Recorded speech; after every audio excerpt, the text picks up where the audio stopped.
Fala, torcedor! Sejam todos muito bem-vindos a mais um vídeo aqui no canal Fute Cearense TV no YouTube e também a página Esquema Web Ceará no Facebook. No vídeo de hoje nós vamos fazer uma breve análise sobre o que foi a segunda rodada do Campeonato Brasileiro para as equipes cearenses. Vamos falar da vitória maiúscula do Fortaleza sobre o Internacional, falar também sobre a derrota do Ceará para o Santos, tivemos empate do Floresta, vitória do Ferroviário e também estreia das equipes cearenses na Série D do Campeonato Brasileiro. Então solta a vinheta que está começando mais um vídeo.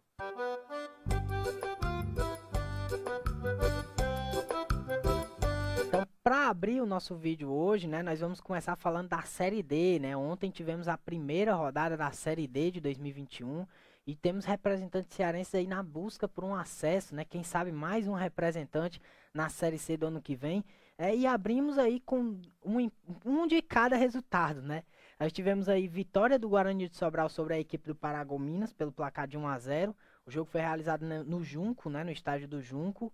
A equipe do Atlético Cearense sofreu um revés ali nos minutos finais com um gol de pênalti para a equipe do Souza da Paraíba. E também o Caucaia, que vencia o Campinense até os 45 minutos da segunda etapa, acabou cedendo o empate. O jogo acabou 3-3, foi realizado no estádio municipal de Caucaia, né? Então tivemos aí a estreia dessas equipes que começam para o Guarani um resultado gigantesco, começar bem na competição, né? Um time que tem tradição no campeonato, foi campeão em 2010 da Série D e aí entra já no rol das equipes que podem conquistar esse acesso. Para o Atlético, o resultado de derrota péssimo, né? Não tem nem muito o que falar desse jogo. Um adversário da Paraíba, a equipe do Souza, né? Não é lá uma grande equipe. É um time bem organizado que fez um campeonato estadual razoável, mas também não entra como um dos favoritos, né? Então, uma derrota muito ruim para o Atlético para iniciar na competição. E o Caucaia, né? O Caucaia que empata e termina o jogo com um gosto muito amargo, né? Conseguiu a virada no segundo tempo, vencia por 3-2 até ali os 45 minutos da segunda etapa, quando acabou sofrendo o gol de empate. E aí começa a competição, mostrando que tem futebol para subir, para conquistar o acesso. No entanto, o empate deixa aquele gostinho amargo na boca do torcedor do Caucaia. Mas aí a equipe começa viva a competição, né? Esperamos aí que algum dos três, ou quem sabe os três, né? Por que não? Sobem quatro, consigam conquistar aí um acesso que seria muito bom para o nosso futebol. Agora a gente sobe um pouquinho de divisão, né? A gente vai falar da Série C, da equipe do Floresta. O Floresta fez um baita de um jogo contra o Santa Cruz no Arruda, né? Todo mundo sabe que é muito complicado encarar o Santa Cruz no seu estádio, né? O estádio histórico do Arruda, independente da fase que esteja vivendo o Santa Cruz, é um grande adversário sim, e o Floresta empatou em 0-0, né? A minha visão do jogo é a seguinte: eu acho que foi um empate muito heróico para a equipe do Floresta. Começa a Série C muito bem, 4 pontos em 2 jogos, conquistou um ponto importantíssimo fora de casa, né? Já havia vencido a Jacuipense na estreia no estádio do Domingão por 2-0. E eu gostei da postura que o técnico Leston Júnior colocou o Floresta no jogo, né? Deu para ver que é uma equipe que soube ser organizada os 90 minutos, entrou claramente com a proposta de ser defensivo, de ser uma equipe defensiva, de não tomar gol para o Santa Cruz, né? O Santa Cruz começou com uma derrota na primeira rodada para a equipe do Manaus, também por 2-0, né? O Floresta venceu por 2-0, o Santa perdeu por 2-0. E aí o Santa obviamente ia sair mais para o jogo, então o Leston Júnior armou uma equipe pronta para contra-atacar. E isso aconteceu no jogo, né? Inclusive o Floresta marcou o gol que ocasionalmente poderia lhe dar a vitória, né? Mas no entanto acabou sendo anulado, bem anulado por sinal. Mas surgiu uma jogada muito boa de contra-ataque. Foi muito bom ver a equipe do Floresta jogar de igual para igual com o Santa Cruz, que é um dos gigantes do futebol nordestino, né? É certo que não vive a sua melhor fase, mas não deixa de ser grande, não deixa de ser um adversário forte. Ano passado praticamente passou o trator em todo mundo na primeira fase, né? Não subiu ali por detalhes, acabou eliminado na fase do mata-mata. E aí permanece mais um ano na Série C e o Floresta, com 4 pontos nos 2 primeiros jogos, inicia na liderança do Grupo A. É um grande início, repito, um baita de um início para o Floresta, né? Ah, mas está muito no começo. A questão que eu vejo é a seguinte: eu acho que a Série C ela não é uma competição, obviamente, de tiro curto, né? São 18 rodadas ali na primeira fase, mas também não é uma competição longa. Então, se você conseguir, durante a competição, se manter num bom nível na tabela de classificação, isso é bem importante você chegar ali nas rodadas finais, ou já classificado, né? Matematicamente classificado, o que seria muito bom para a Floresta ou para o próprio Ferroviário, ou ainda em uma situação que possa garantir vaga na próxima fase, né? Ainda brigando por uma classificação e quem sabe terminar entre os 4 primeiros da competição. Então, volto a dizer, foi um bom resultado do Floresta, a questão é pontuar, vai voltar a jogar em casa e aí pode vencer, né? Pode conquistar pontos mais importantes durante o decorrer da competição e quem sabe se manter ali na parte de cima para brigar por um acesso à segunda divisão do Campeonato Brasileiro. Algo que nessa altura seria mágico pro futebol cearense, né? E aí, pulando da equipe do Floresta, né? Nós vamos para outro cearense na Série C, que é a equipe do Ferroviário. O Ferroviário estreou empatando com o Botafogo da Paraíba, com o placar zerado, né? Lá na Paraíba. O jogo foi 0-0. E aí, na volta, a equipe conseguiu agora vencer a equipe do Altos pelo placar de 1-0. O Altos é uma boa equipe, né? Esteve aí inclusive disputando a Copa do Nordeste. Tivemos o jogo contra o Ceará, né? Acabou 0-0 lá no estádio do Altos. É um adversário, não é um adversário bobo, é um adversário bom.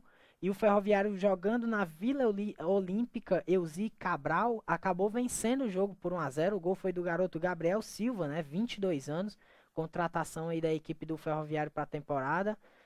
O Ferroviário que vai se moldando, né, aos pouquinhos. Perdeu alguns jogadores ali na reta final do Cearense, né? Por exemplo, o lateral direito Polegar acabou deixando o clube. O atacante Wanderson também acabou deixando o Ferroviário, foi pro time do Ceará, né? Inclusive jogou no jogo contra o Santos, entrou ali nos minutos finais.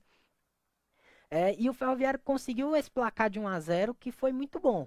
Você pode falar, jogando em casa, poderia ter feito mais? Sim, sem dúvida nenhuma, o Ferroviário poderia ter feito mais gols. Foi uma equipe muito organizada. Eu achei muito interessante a tática utilizada pelo técnico Francisco Diá. Foi um time que manteve uma imposição muito alta no jogo, né? Mesmo nos momentos em que tinha menos a bola, aqueles momentos em que já vencia o jogo pelo placar de 1-0, né? A equipe conseguiu manter uma imposição de jogo, inclusive sofreu muito pouco, né, com o Altos. O time do Altos é um time perigoso, é um time que você não pode dar bobeira, né, que é um time que pode engrossar o caldo para cima de você, mas não conseguiu jogar contra o Ferroviário marcou muito bem, foi uma tática muito interessante utilizada pelo técnico Francisco Diá, e aí concretizou uma vitória muito consistente para a equipe do Ferroviário, que assim como o Floresta, chega aos 4 pontos na competição. Conquistou a primeira vitória, vai aos 4 pontos e é o vice-líder. Né? É isso mesmo. A tabela de classificação da Série C, no grupo A, nós temos o Floresta em primeiro e o Ferroviário em segundo. Obviamente, muito cedo, né? Apenas 2 rodadas foram disputadas, mas já é um bom começo, né? Um começo promissor. E como eu disse, com relação ao Floresta, vale também para o Ferroviário. Você se colocar em uma situação de classificação antecipada ou briga pela classificação até as últimas rodadas, né? São 18 a primeira fase, é muito importante. Então a gente torce aí para que esses dois times consigam manter a boa campanha, o bom nível na competição e quem sabe aí disputar um mata-mata para conquistar um acesso mágico para o futebol cearense à segunda divisão do Campeonato Brasileiro. Seria incrível ver ou Ferroviária ou Floresta e por que não os dois times disputando uma segunda divisão, né? Aí, né, a gente já pula para a Série A, né? Vamos falar de Campeonato Brasileiro de um resultado não tão bom assim para o nosso futebol, né? A equipe do Ceará viajou até São Paulo, né, para encarar a equipe do Santos e acabou derrotado pelo placar de 3-1. E eu fiz algumas ressalvas com esse jogo, né? Um jogo muito ruim do Ceará no geral. Dá para tirar muita coisa dessa partida, né? Eu acho que o Guto errou não só nas mudanças, mas também no estilo de jogo que colocou o Ceará em campo. O time do Ceará até entrou bem, entrou até fazendo uma boa pressão ali na saída de bola do Santos, adiantou a primeira linha de marcação, conseguiu criar boas oportunidades. O goleiro John da equipe do Santos teve que fazer uma boa intervenção ali no chute do Jorginho no primeiro tempo. No entanto, o Ceará estava muito desligado lá atrás. Eu acho que o fator primordial para essa derrota, além, claro, da tática que não funcionou, foram erros defensivos graves, né, que resultaram nos gols do Santos, né? Primeiro, logo de cara, né, nós temos um pênalti cometido pelo zagueiro Messias. Ele acabou, eu não entendi muito o que ele quis fazer. Ele quis dar um corte de cabeça com a bola rasteira, né? Foi algo bem esquisito. E obviamente que não ia dar bom, né? Ele errou a bola e acabou cometendo o pênalti para a equipe do Santos. O pênalti que aos 9 minutos já colocaria o Ceará em maus lençóis na partida, né? Mas o pênalti foi desperdiçado pelo Marinho. O Marinho acabou batendo para fora.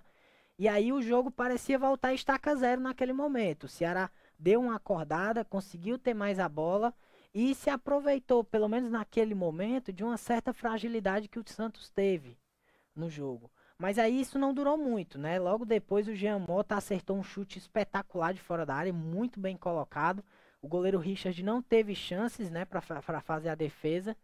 E aí o Santos abriu o placar no primeiro tempo e aí o jogo ficou morno, né? Tivemos a esfriada do jogo, o jogo não ficou bom, não ficou legal nem para Santos nem para Ceará. As duas equipes seguravam muito a bola, jogavam muito na questão da bola rifada. Eu não gostei muito da atuação do Ceará quando tomou o gol, não mostrou poder de reação no momento, acabou se recuando um pouco mais, se retraindo de uma forma não muito legal e não tinha o contra-ataque, né?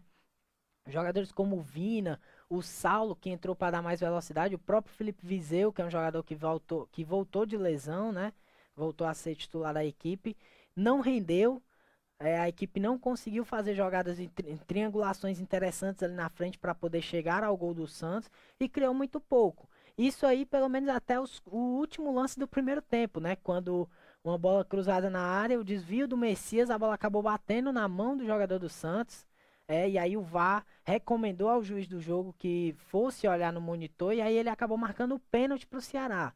O pênalti que foi convertido pelo Vina e naquela altura era um lucro enorme, um lucro gigantesco para o Ceará na primeira etapa, porque o Ceará não tinha feito um bom primeiro tempo e perdendo o jogo, né, acabar saindo com um empate no intervalo, não era mau negócio para o Ceará. E aí o Vina converte o pênalti, marca aí o quarto gol dele na temporada, o primeiro no Brasileirão, e bota o Ceará no jogo de novo, deixa a equipe mais ligada para o jogo.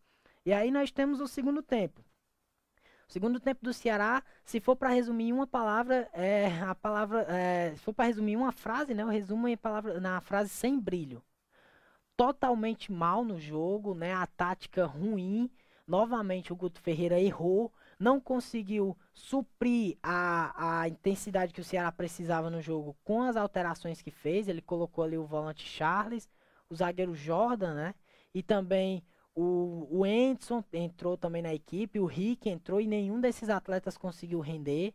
O Ceará não foi bem, uma das piores partidas da temporada, a equipe foi muito mal, jogando muito na bola rifada para cima, não foi legal de se assistir e eu acho que é algo que o Ceará tem que rever muito pro jogo contra o Fortaleza, né? É um jogo duro que o Ceará vai enfrentar, é um adversário muito qualificado, mostrou isso nos seus jogos na Série A, e não só na Série A, como na reta final de Campeonato Cearense.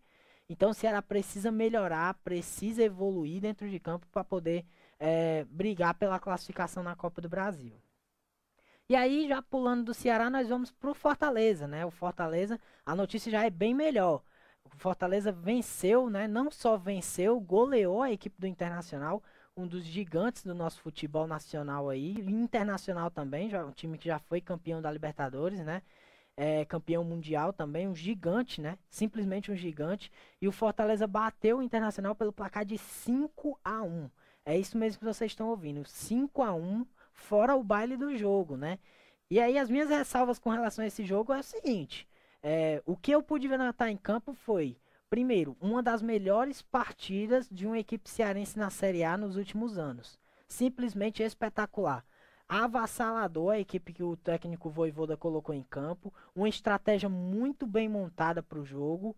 Foi simplesmente incrível de ver. E se tem uma palavra que resume essa vitória do Fortaleza, na minha opinião, claro, essa palavra é organização. O time do Fortaleza se manteve organizado independente do que aconteceu no jogo. Entrou acreditando na tática da equipe e realmente funcionou dentro de campo, fez efeito lá dentro. A equipe fez gols de forma natural, de forma tranquila e encarando um adversário duríssimo, né? Que é o Internacional. Volto a dizer, um dos melhores do Brasil. Ano passado foi vice-campeão brasileiro, né? Poderia ter feito o gol do título no final, acabou sendo anulado o gol do Edenilson, né? E é o gol que tiraria o título do Flamengo, mas acabou não sendo. Então isso prova mais uma vez o tamanho da vitória do Fortaleza. Então a palavra organização, na minha visão, define o que foi o jogo do Fortaleza. Simplesmente uma partida espetacular. Não tivemos assim grandes destaques individuais, tivemos um coletivo inteiro que funcionou. Né? Grande partida do zagueiro Tite, ótima partida do atacante Robson, se movimentou bem. O Wellington Paulista que entrou. Então, Iago Pikachu que marcou, Lucas Crispim, todos esses foram muito bem no jogo e isso culminou, obviamente, num grande jogo, numa grande vitória da equipe do Fortaleza, que começa na liderança, né? A gente falou aí do Floresta e do Ferroviário, líder e vice-líder da Série C. O Fortaleza também aí, ó, começando com 6 pontos, 2 vitórias em 2 jogos, né? Bateu em 2 jogos difíceis, hein? 2 jogos muito complicados, bateu a equipe do Atlético Mineiro lá no Mineirão por 2-1, jogo de virada, né? E aí venceu agora, goleou o Internacional pelo placar de 5-1 e simplesmente dentro de campo foi um nó tático. Né? No primeiro tempo, a equipe do Fortaleza já tinha mais a posse de bola, já chegava mais ao gol do Internacional, tanto que o Internacional terminou o primeiro tempo com 0 finalizações ao gol, simplesmente não assustou, né, o goleiro Felipe Alves durante a primeira etapa, foi um 0 à esquerda, né, a equipe do Internacional nesse jogo. E o Fortaleza fechou muito bem os espaços, fez uma grande partida, né, simplesmente isso que eu tenho para falar, foi uma baita de uma atuação da equipe do Fortaleza, foi um nó tático dentro de campo. O Vojvoda montou uma equipe espetacular, montou uma estratégia é, que deu um nó, que deu um banho na equipe do Miguel Ángel Ramírez do Internacional. Inclusive está na corda bamba agora, né, com o resultado. Então, foi muito bom ver o Fortaleza jogar. Eu acho que se manter a pegada dá para ficar na Série A sem sustos, né? Não só ficar como alçar objetivos maiores na competição, né? Quem sabe uma pré-Libertadores, algo mais. Tudo bem, tá muito cedo pra gente dizer, chegar a um veredito, mas foi muito bom ver a equipe do Fortaleza jogar nessa rodada. E aí a expectativa aumenta, né? A expectativa aumenta porque agora é Clássico Rei. É o jogo que vai prevalecer a questão do detalhe, a questão da estratégia, né? Quem montar a melhor estratégia vai vencer o jogo. E é um jogo difícil, né? É um jogo inédito, uma competição inédita. Não tivemos ainda Ceará e Fortaleza pela Copa do Brasil, né? Obviamente o primeiro jogo, né, não conta. Então vamos ter esse jogo decisivo na quinta-feira e simplesmente não dá para dizer quem vai levar, né? O Fortaleza chega melhor, chega com mais confiança para o confronto, mas clássico é clássico, né? E vice-versa. Então não tem essa história de chega como favorito nem nada do tipo. Pode chegar melhor sim para o jogo, vendo uma sequência mais positiva que o Ceará. E isso não quer dizer nada, né? Vamos ter que acompanhar o jogo para saber. A estratégia do treinador vai prevalecer nesse jogo de quinta-feira, que promete simplesmente ser um jogaço, né? E aí, como de costume, né, para encerrar o nosso vídeo de hoje, nós vamos eleger o nosso craque do jogo. E o jogador escolhido dessa vez foi o meia atacante Lucas Crispim, da equipe do Fortaleza. E eu explico por quê. O Lucas Crispim é um jogador que chegou esse ano para o Fortaleza, né? Não teve muitas oportunidades com o Enderson Moreira, foi um jogador ali meio até desprezado em certos momentos, de forma muito injusta na minha visão. É um jogador que tem muito a acrescentar. E aí, com a chegada do Vojvoda, se tem um jogador que se deu bem com a mudança de treinador no Fortaleza, esse jogador foi o Lucas Crispim, né? Temos também o Iago Pikachu, que se encontrou ali no time, mas temos que falar sobre o Lucas Crispim. No jogo, ele participou de 2 dos 5 gols da equipe, né? Ele cobrou a falta, uma belíssima cobrança de falta, diga-se de passagem, né? A bola bateu ali, o Marcelo Lomba tocou nela, ela ainda bate na trave, e aí resulta no gol do Tite, o primeiro gol do jogo, e deu a assistência para o Robson numa cobrança de falta magistral, né? Vem se mostrando um jogador muito útil na bola parada, o Lucas Crispim, da equipe do Fortaleza.